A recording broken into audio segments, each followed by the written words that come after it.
Brillanti Dance. Kull nhar ta' ġimgħa fit-8:30 dejjem fuq One.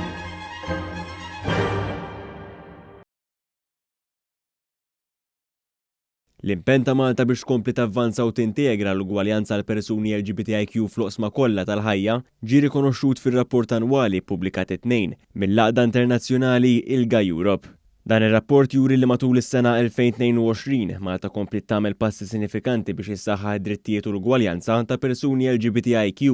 Il-ħidma li saret u l-miżuri li ġew implementati jirriflettu l-ħidma konġunta li ssir bejn il-Gvern Malti u l-organizzazzjonijiet tas-soċjetà ċivili fil-qasam tal-persuni LGBTIQ. Dan ir-rapport li jsemmi x-xogħol li twettaq minn 54 pajjiż jagħti ħarsa speċifika lejn il-ħidma li saret f'pajjiżna f'dan il-qasam.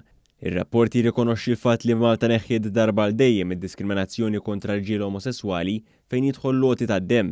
Ir-rapport jinnota li s-sena li għaddiet ġie organizzat l-ewwel Pride March f'Għawdex.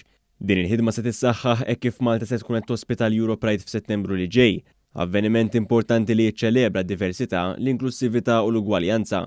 Il-Gvern Malti intensifika tħejjijiet għall-avveniment u janteċipa li se jkun qed jilqa' eluf kbar ta' parteċipanti minn madwar l-Ewropa kollha. Il-Euro Pride 2023 se tipprovdi pjattaforma biex turi l-impenn ta' Malta biex tkompli tissiġilla l-kisba ta' drittijiet ċivili għal ġenerazzjonijiet li ġejjin.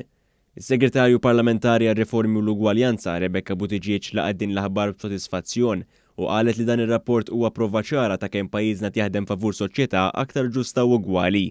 Qalet ukoll li pajjiżna kiseb ħafna f'dawn l-aħħar snin, imma l-fatt jibqa' li tfadal ħafna aktar xisir biex tiġi żgurata l-ugwaljanza għall komunità LGBTIQ fil-ħajja ta' kuljum. Għaldaqstant bħalissa għaddej ix-xogħol fuq it-tielet strateġija nazzjonali għall-ugwaljanza LGBTIQ li għandha tiġi mnedija aktar tard din is-sena.